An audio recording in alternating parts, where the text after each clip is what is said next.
Open the window, Mark. Open the window, Mark. Please. Let me in. It's okay, Mark. I'm your friend. He commands it. Hello and welcome to the Bench Movie Club. I'm Ben. I'm Charlie. And today we're talking about the 1979 film Salem's Lot. Yeah. How was your time off? My time off was good. Yeah. How Doing was all it your then? research into films. I don't know, a couple of months. Couple of months, yeah. All good. He had a hissy fit. So I'm watching that shit. Yeah, this is we're doing loads of Stephen King films at the moment. You know that? Yeah, for this month he said your Stephen King films. Yeah. So far I've done The Long Walk and Stand By Me. This is his second novel. This was his second novel, was Yeah. it? I know one thing, when it came out, because it cost twice the amount of Carrie that Carrie cost. to Well, make it this should film. do. It's 4 hours long. Yeah, that's the only thing with this film, it's so long. Carrie's only like hour and a half, is it? Yeah. Yeah, Salem's Lot, 1979, directed by Tobe Hooper, who directed... Is it Tobe or Toby? Whatever. Tobe. Tobe. No, if it's Toby, you should have a Y at the end, shouldn't Yeah, it? but it's American, isn't it? They spell their names differently. Yeah. Well, I'm Or English. Tobe or so Toby. It's Toblerone Hooper. Yeah. Directed Texas Chainsaw Massacre Yeah, that's a good and one. Poltergeist. That Texas Chainsaw Massacre is like a snuff movie, isn't it? Yeah. The way that's filmed, it's like you can feel how grimy it is. It's like it feels like you need a wash after watching it. It's like you can smell it when you're watching it. Yeah. You know you can sort of. It looks exactly. It does. It's so realistic. I always need a wash afterwards. Yeah. I like seeing the girl hung up. Oh. And Poltergeist. I haven't seen Poltergeist. You've never seen it? Never seen it. It's the one where the little girl gets pulled into the telly. Yeah, I know of it, and I know the clown under the bed and the tree coming through. Yeah, it's all right. I mean, I think it's because it was cursed. I was a bit superstitious when I was yeah, younger. it's one of them films. I think a lot of people Died. died. Things happened to him. That's the one. Griffin Dunn's sister was in that. You know, at American Wealth in London. The one who died? His sister that got killed. Yeah, Oh. she was in it. She plays like the oldest sister because she got murdered, didn't she? On the doorstep. She answered the door to some like crazed Lefty. ex-boyfriend or something. Yeah. Who? Crazed lefty. Yeah. The film stars David Soul, who's in Starsky and Hutch, and was nearly in my film, one of my films, Long Drive Home, but he turned it down. He's dead now. Died a couple of years ago. James Mason, who's in North by Northwest, he's the one who goes, "The master, he wants to do your faith against his." You know him, don't you? The master's assistant. Oh yeah. Yes. Who's it? I'm thinking of the film North by Northwest. Is that a Hitchcock? Yes. I don't know if I've seen that one. No, you'd know if you see it. Cary Grant, and it's... But Cary Grant's in all of them. He's hanging off... No, he's not. He's in half of them. No, I'm thinking of He's hanging off off of Mount Rushmore at the end. No, I don't think I've seen it. I'm thinking of the other one. You know the one you like, Jimmy Stewart? Jimmy Stewart. He's in loads of Hitchcocks, isn't he? Yeah. James Mason's actually from Yorkshire. Okay. Yeah. That's why he talks funny. You got Bonnie Bedelia, the girl in it. Bonnie Bedelia. Her full name, Bonnie Bedelia Culkin. She's Macaulay Culkin's aunt. Or cousin. Is it the Aunt. one who plays Susan? Yeah. Oh, She's is in it? Die Hard and Presumed Innocent. Oh, okay. Yeah. But yeah, she was his aunt. You got Jeffrey Lewis, who's Juliette Lewis's dad. Yes, he's the one. Look at me, teacher.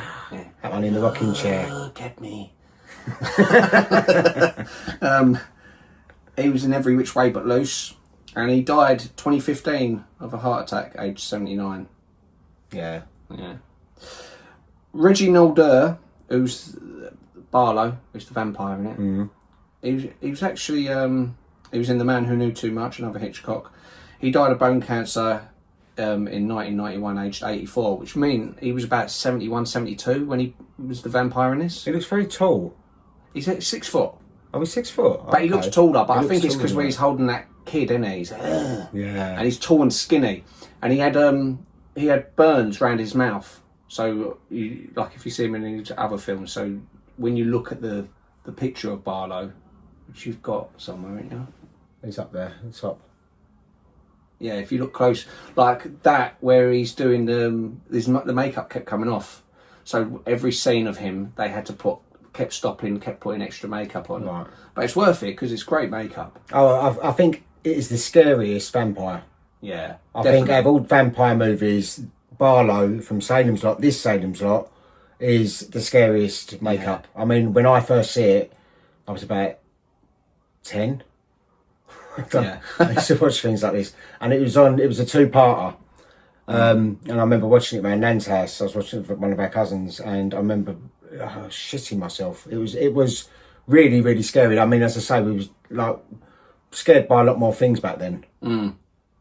But you know, it's a 4-hour film. Yeah, isn't it? Do you know how much he's in it? No, not that much. I suppose about 10 minutes. Less. Really? How long? 90 seconds. In the whole film? In the whole two parts, all 4 hours, you only see him on screen. Well, for that's 90 good seconds. then, because he's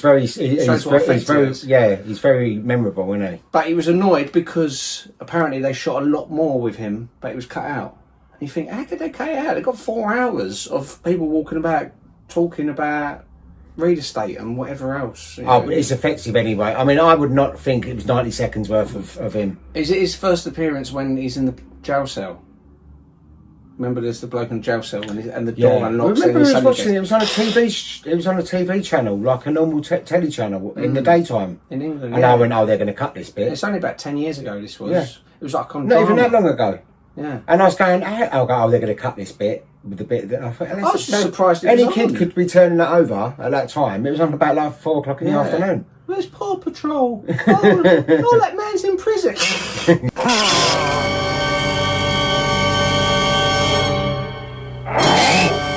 Yeah, it was terrifying. I mean, I remember seeing it as a kid, but it's only because of you watching horror films all the time. But for it to be on, I'd be surprised if there wasn't any complaints about it. Apparently, he hated Bill Cosby. They worked together on a film, and he said he was a pig. And but he's come out as being a nonce, hasn't he now, Bill Cosby? He came out as a nonce. Yeah. No, he's been outed as a nonce. He used to like drop things in people's drinks and stuff like that. So yeah, I think he done something to that Janice Dickinson, I think. Really? Yeah, she come out and said about it. Yeah, he drugged her. There's quite a lot of people who used to drug. This world's messed up. And lastly, you got the boy in it, Lance Kerwin. Oh right, yeah. He was in Outbreak and Enemy Mine. Remember Enemy Mine? Don't you? Dennis Quaid and Louis Gossett. Who was he, the alien? No, that was Louis Gossett Jr. was the alien. Oh. He was a little boy, so he wouldn't have been alien. I thought there was only 2 people in Enemy Mine. No, you see other bits. I can't Majority of remember it. I do remember when he has a baby. Yeah, maybe he was a baby. He died January 2023, age 62, of heart disease. Oh, this is... It's young, isn't it? Hey, but so how old was he in this then? I suppose he's 79, so he's born in the 60s, wasn't he? Yeah, I think he was about 20. I thought he was about sort of 15 or something in this. Yeah, but he looked young. Yeah. So I think that's what it was. But yeah, you never saw the remake, did you? No, you said it was. I've looked at the IMDb's of it. It was bad. Yeah. Bad for you. Yeah. What was it on IMDb? I don't know. Where's your notes? My notes are on my phone that I'm filming on. Yeah. But IMDb for the original Salem's Lot, the 2024 one was I think 4 or something like that. Yeah. Although it was also made. And about 40 something Rotten Tomatoes or something like that. I can't remember. Yeah, the Salem's Lot from last year is 5.6, which I actually think is a bit harsh.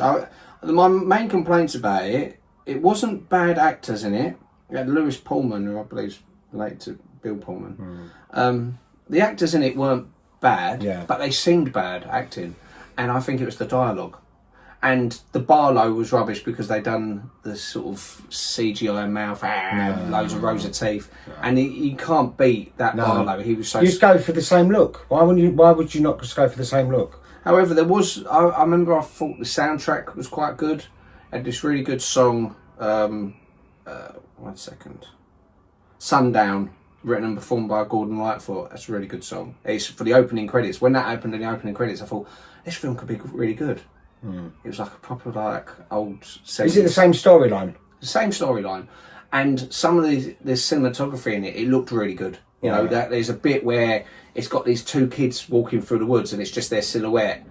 And all of a sudden you see a man walking behind them as well. I thought, oh, this is quite creepy. This film could be quite good. Let's see what Barlow looked like. And that took it out of it. And Lily noted, said, their acting seems terrible. And I think, and I know loads of the actors in it. Like there's one out of Game of Thrones who was on the Iron thing. So people have to drown to be kings in Iron. Anyway, he's in it. He was playing the James Mason part. And I thought, he seems a bit ropey in this, but in Game of Thrones he was good. So that's why I think it must be the dialogue or the direction. But otherwise it looks great. Yeah. Except for those things that so they never make a better sequel. Shall I tell you how it ends? Go on. So rather than do the bit in the crypt, which is good. That's a good ending. Because you see them all coming behind him. Because what happens by the end? So most of the town are now vampires. Right. So they're like, well, where are they? They're, you know, we've got to find them because while the sun's up, and we can kill them. We kill Barlow before the sun goes down, and they realise the drive-in cinema. There's all cars there, but no one in the cars, and they realise all the vampires are in the boots of the cars. So they open up the boots of the cars to kill them, and I thought it was quite good. But then it just sort of, you know, degenerates. There was another one, wasn't there? Another Salem's Lot. A Return to Salem's Lot about 10 years later, which apparently had nothing to do with this film. No, but there was one... different storyline. There was one second. With Rutger Hauer, which was around about the 2000s, I think. Yeah, Return to Salem's Lot, 4.3 stars. That's terrible. But I know Rutger Hauer was, you know him, didn't you? From Hitcher. Yeah. And he played Barlow in it. And I remember watching it and thinking, but he looks normal. There's no makeup on it. That's because in the original book, Barlow was more of like a talking vampire. He was like a Dracula type person. He was like charismatic. I think that he's more effective because he doesn't say nothing. Yeah, and Stephen King agrees because Stephen King was like, well, why are they getting rid of his dialogue and stuff? And then, then... See, because this isn't actually... It wasn't released as a film, I don't think, was it? It was a two-parter. So a television thing. Yeah. So, and the first part of it is so slow. This could have been cut down to like an hour and a half. It would have been a really good film if it had been cut down to an hour and a half. Yeah. It's way too long. It's got... I mean, if you're a die-hard fan, yeah, and you got the time, like, was it 3.5 hours or something? I don't know. To sit and watch them both, then that's fine. But if a lot of people lose concentration after a time, and you think, oh, nothing's happening. And the sad thing is, the makeup is so good in this film, and the actors are all good, and so you could really have made a classic horror film that would have been standing alone with all the others, like, you know, like the Halloweens, Carries, Shinings. It would have been there. I think it falls away from that because it just takes people who ain't got the attention span to sit through it. No. It drags. It's like, you need to get to the point.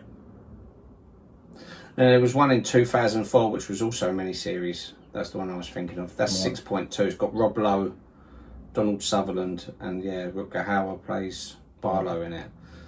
But yeah, I always... This the only reason I don't watch it that much is because it's such a long thing. And there was a cut which was 112 minutes long. A 112-minute film version, which is mostly disparaged by fans, but they're probably ones who just want to watch the whole thing. Oh, I've got to watch the whole thing in recent years. Although... I mean, it's a good film. I mean, I watched it last night because I was painting my bedroom, so I thought, I'll put them both on.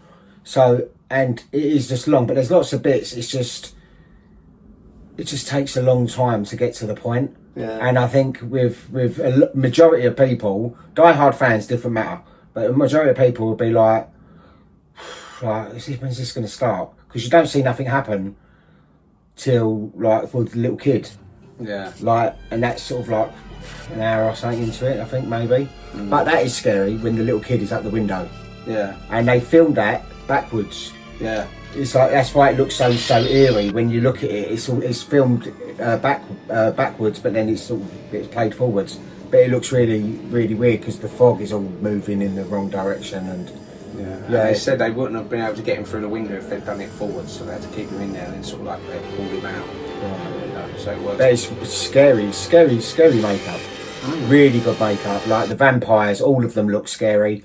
Barlow is proper scary. I think, it's a shame that it was so long because I mean I loved it. I loved it when I was a kid, but I won't sit and go, I'm going to put that on like I would with most other horror films because it's like it takes up your day. It's too long. It's like Gone with the Wind. If you're trying to watch Gone with the Wind maybe twice in your lifetime because it is so.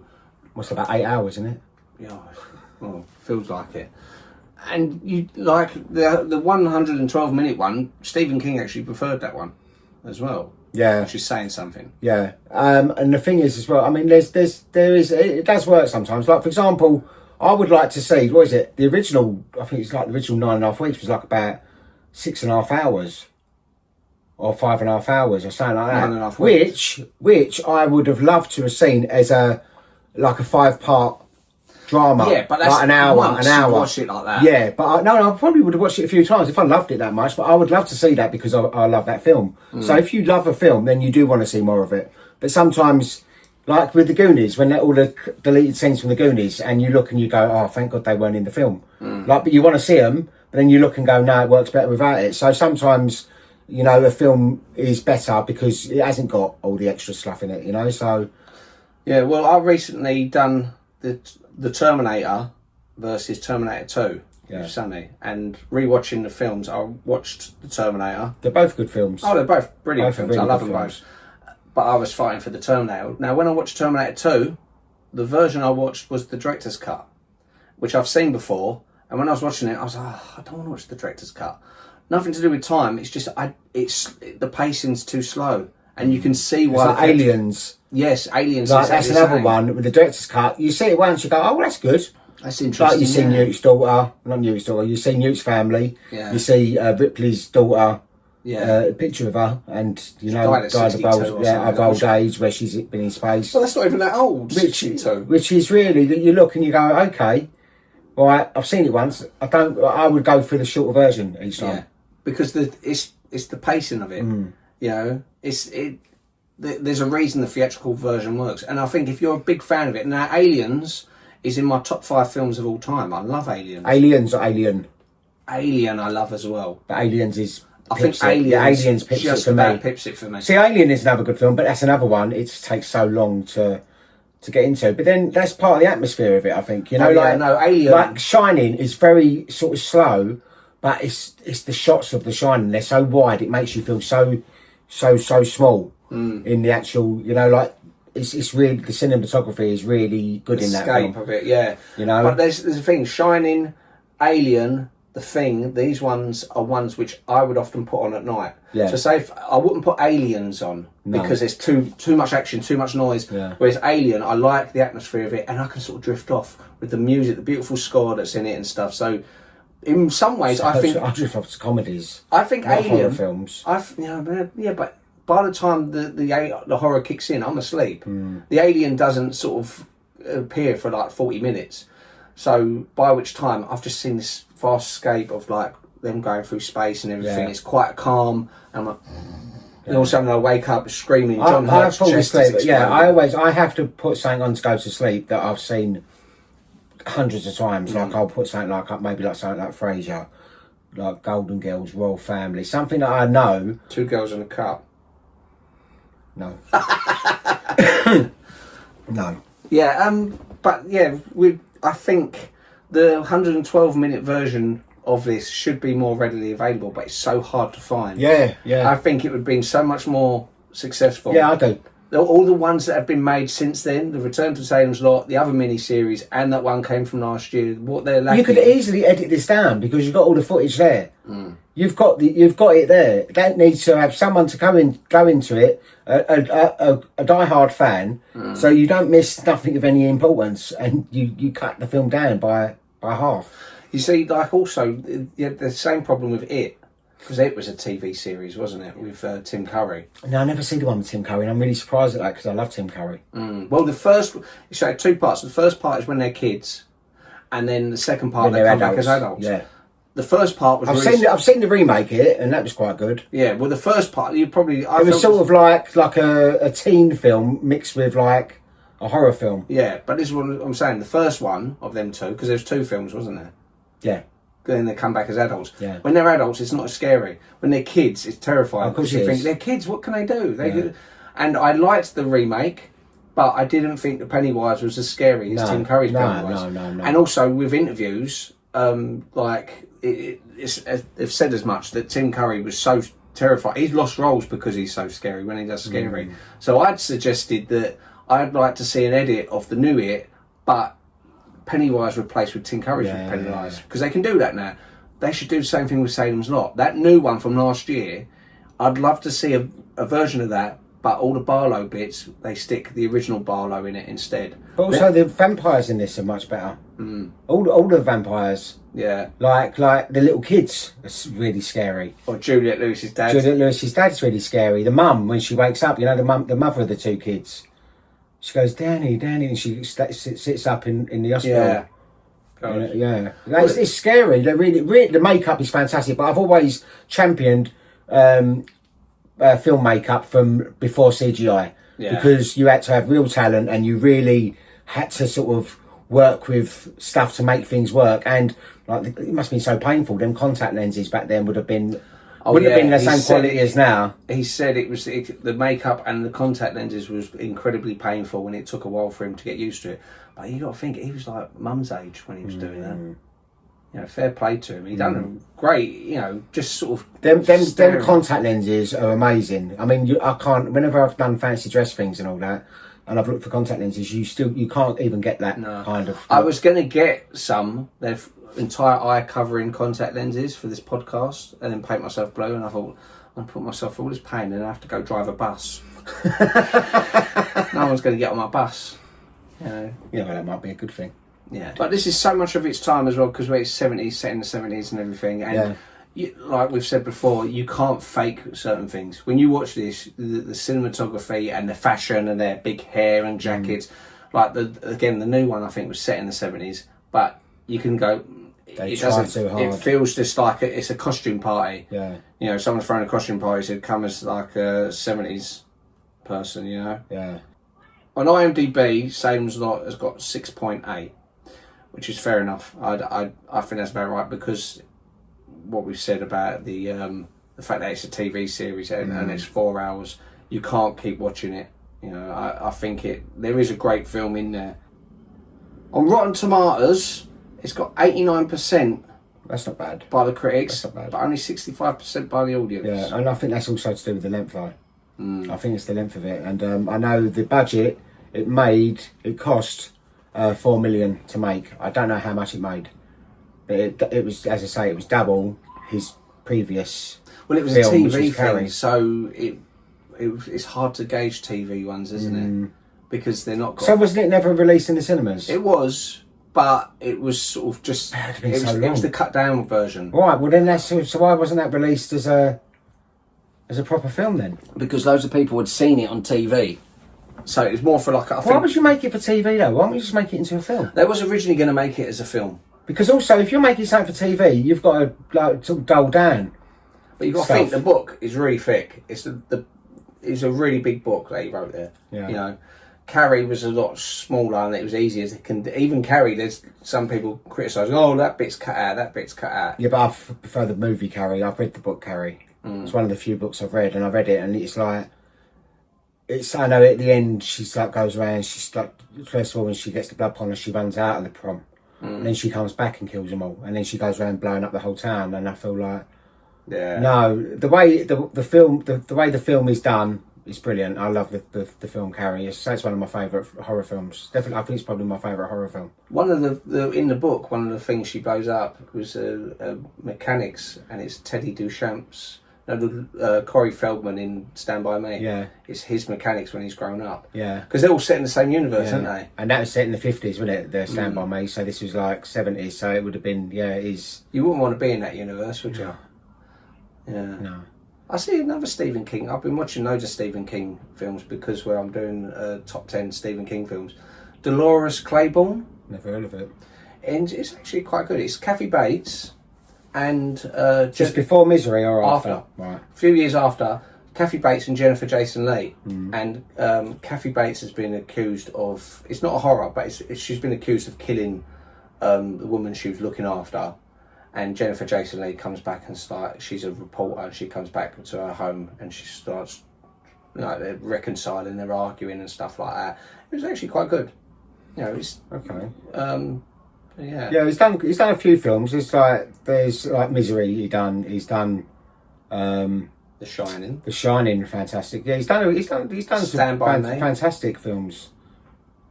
Shawshank Redemption, Green Mile. Oh, that's Steven Spielberg as well. Oh, it's Stephen King. I mean, Stephen King. Yeah, The Mist, Cujo.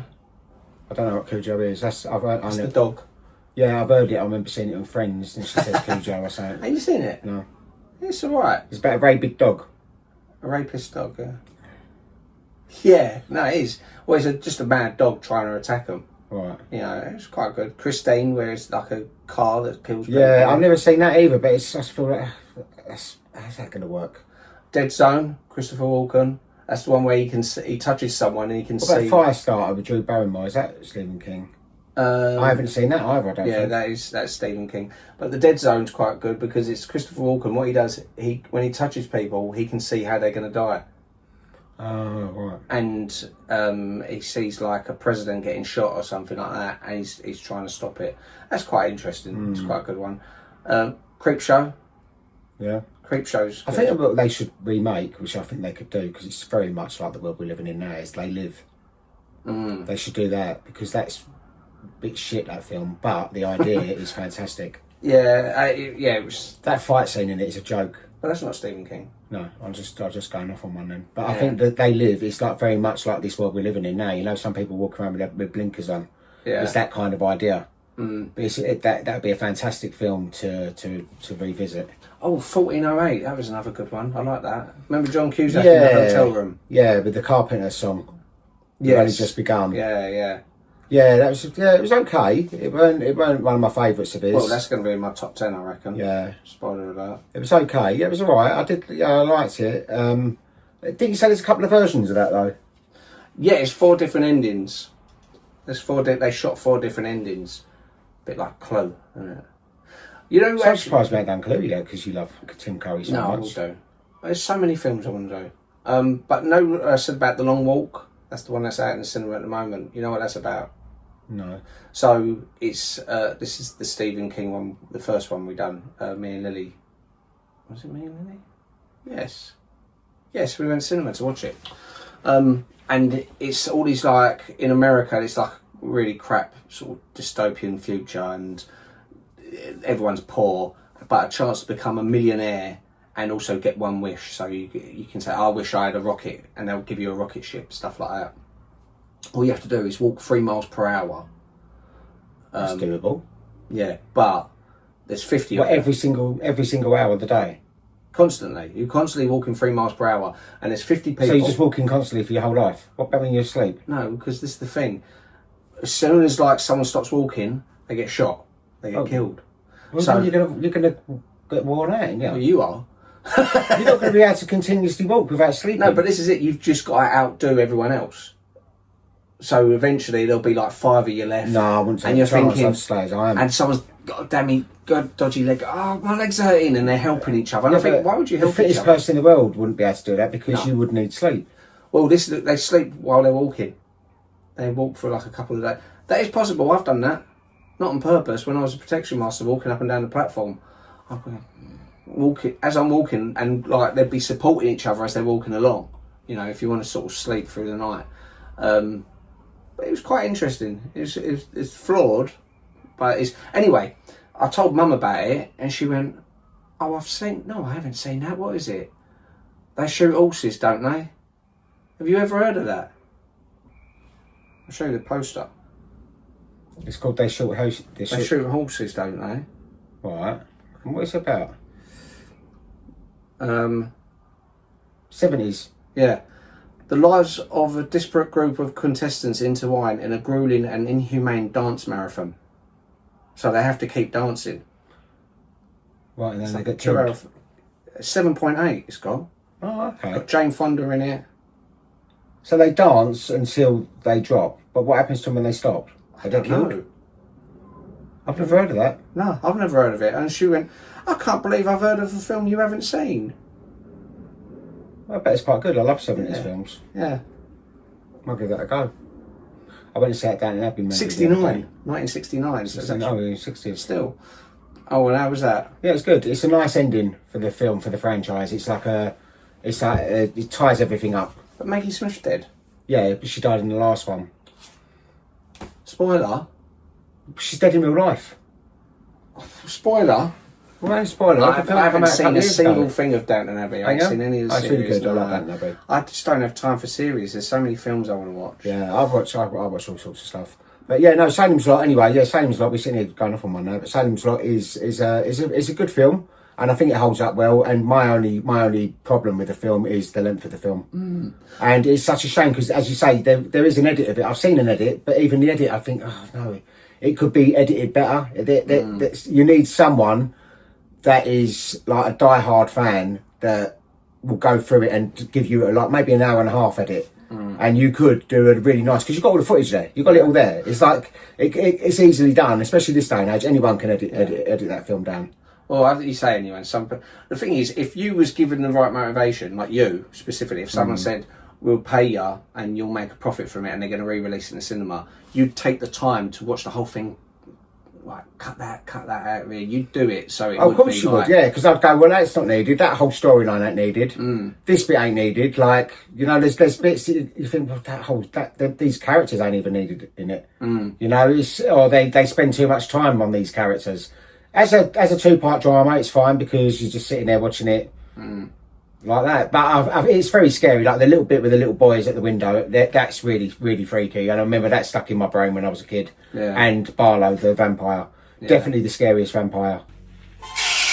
Yeah. I don't think it could actually be beaten now. What was the other ones we said were the scariest one? It was You said Grace Jones. Vamp. And number 2. No, I thought I put her at number 2. I think number 1 is definitely him. Oh, Fright Night.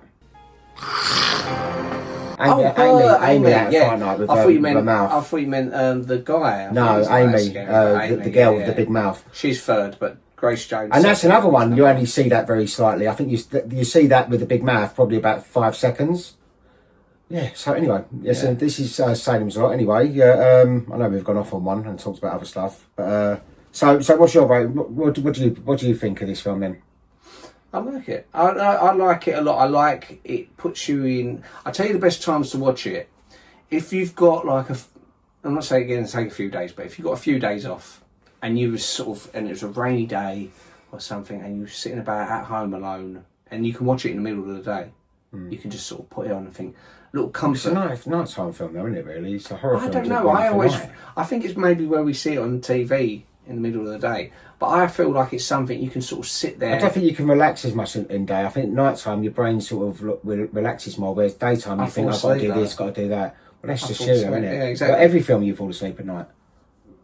Not every film, but most films. What about cinemas? If you go to cinemas, you fall asleep in the cinema?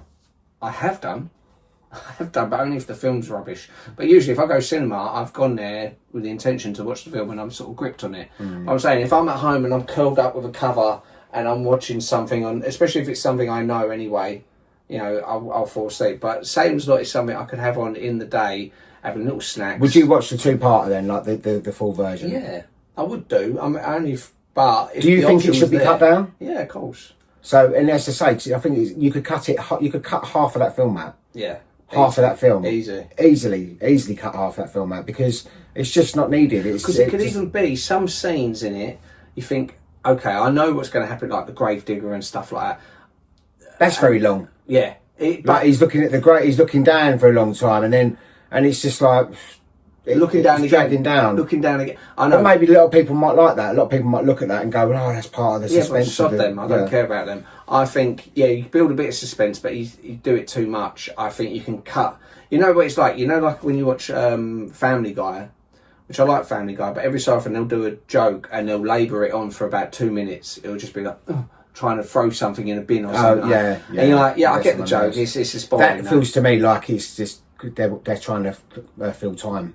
I think it's, in their head they think, but that's the joke. That is so annoying that it's still going. I think, no, it doesn't work. It works once, if you ever do it once for an entire series. But if you do it every, 10 episodes... it looks a bit lazy to me when they do that. And with Salem's Lot, there's so many bits. You think, you ain't got to see him drive into the library. You haven't got to see him driving here. So I think, cutting out those little bits, and the scenes themselves could be trimmed down a little bit. I think the next thing you know, you've got an hour, a 2-hour film, which... I think hour and a half, hour and 45 minutes, it would be perfect, you know? And I would be very interested to see that as a feature. Well, apparently with the 112-minute version, there was actually other things they shot with the intention of that, which in that version is a little bit more action as well. But they say... do you think they filmed it differently because it's a TV thing? Because for TV, it's a different kind of vibe to what you would as if you was filming it as a movie. You know? Yeah, maybe, but it was also the 70s. Remember, same time next year, when I watched that, I thought, is this a TV movie? Because it looks like it. Yeah, but that's the way it's filmed. I think it's the cinematography in that is terrible because... No, but the cinematography won an award, didn't it? It won an Oscar. I thought, really? I love that film. I love that film same time next year, and I'm really surprised they've not revisited that because that is such an interesting story to do, and they could do that. I suppose they could revisit them same eras because all you've got is that cabin. So you could actually have a really good Ryan Gosling and Emma Stone. The reason they're saying that, they would actually be quite good because they're about the middle age thing. They're about my age. We said before. They could play younger, but then they could also play older. But we also said, I remember we saying, we could have had in the olden days, we could have had Meg Ryan and Tom Hanks. You would have had Drew Barrymore and Adam Sandler could have done it. In their prime. Yeah. And a couple of others, I think we said. Fred West, Rose West. In your version. But yeah, that's another good film. Yeah, it's a brilliant film sometime next year, and I would like to. I'd love to see a remake of that. But yeah, that's filmed. It's like it's got Vaseline on the lens. It's got that kind of misty look. Yeah, like it's a dream sequence. Yeah, it's not. It's the cinematography on that. It's not great. Yeah. But anyway, so I've gone off on one again. Like we talked about Salems, not in we? So so Salems is a really good film. So where would you put it in your Stephen King films? Well, Carrie's my number one. I'd say Misery is good. Shining would be my number two. Then Misery. Then I like The Green Mile. Yeah. Shawshank Redemption. Stand By Me. Stand By Me, yeah. Yeah. Stand By Me was... I do like the film Stand By Me, but it's never been one of mine that I have rewatched like I did. I used to rewatch films all the time when I was younger. And Lost Boys as well was another one I didn't really watch that much when I was younger. And I watched it the other day and I loved it. Yeah. But you know it's not Stephen King. No, I'm just going off on one again. But Salem's Lot, do you think it would make it into your top 10? Yeah, I'd say, but I would have to have the movie version. The Mist is another good one, but you have to watch the Mist. The Mist. Is that like The Fog? No, it's The Mist. But it's similar. The Fog was good. The Mist was, but it could have been a lot better. You ever seen Walking Dead? What, the TV series? Yeah. Right, so that's Frank Darabont, who done Shawshank Redemption, Green Mile, and the third Stephen King film he done was called The Mist, and he done it just before he done Walking Dead. I've never heard of that one, The Mist. And it's got some of the actors from The Walking Dead in it, and it's got Thomas Jane in it. And what happens, there's been a big storm, and loads of them go to this supermarket, and all of a sudden this mist comes in while they're in the supermarket, and someone runs in, there's creatures in the mist. And it's like these flying creatures killing people. So they're all stuck inside this supermarket, but half of them don't believe it. They're going, shut up, he's crazy. And they want to go out to their car, and half don't. And they'll start arguing amongst themselves. I like the idea of that. I think that the fog was a good one, because the fog, you can't get away from the fog. Yeah. And the demons in the fog with just the light eyes. It's like the silhouette, but they've got their glowing up eyes. Well, The Mist...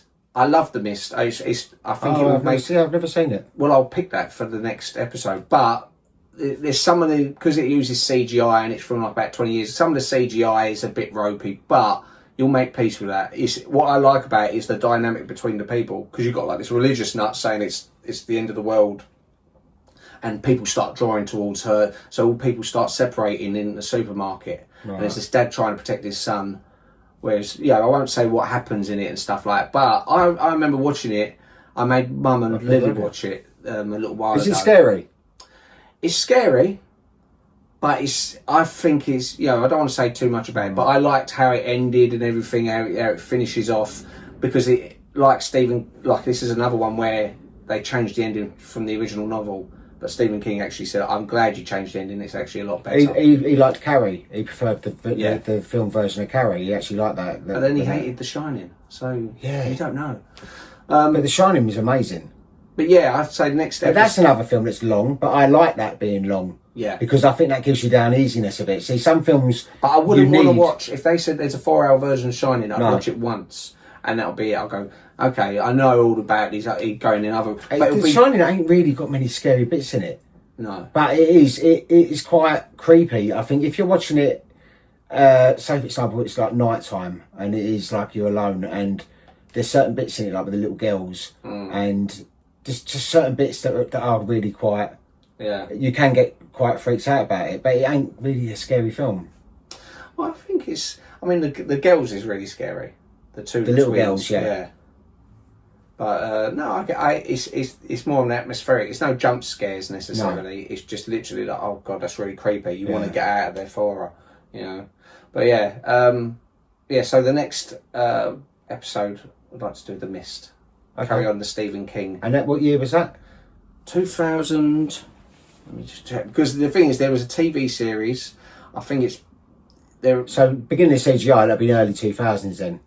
Yeah. Yeah, early CGI you can see in films now, and it sort of ruins 2007. 2007. So there was a TV series in 2017. Don't bother with that. Got 7.1. It's not bad. They should revisit some films that they've done CGI and change it, like Titanic, for example. When you look at Titanic now, you see all the people in the background. You can see the little computer people. Yeah. On the boat, and it's sort of like you have to try and get your brain away from it because it bursts your bubble a little bit. Yeah. Well, don't read too much about it because it might spoil it. And it's called The Mist. It's The Mist. It's got Thomas Jane, 2007. Okay. All right. Well, that's the one we'll be doing for next week. And it's half as long as what Salem's like, so you're okay. Well, that's good then. I can deal with that. So okay. Please like, share, subscribe, share, and comment. Share. Stop saying that word. Comment. Nice. Share. Bye bye. All right. See you later. Bye bye. Bye bye.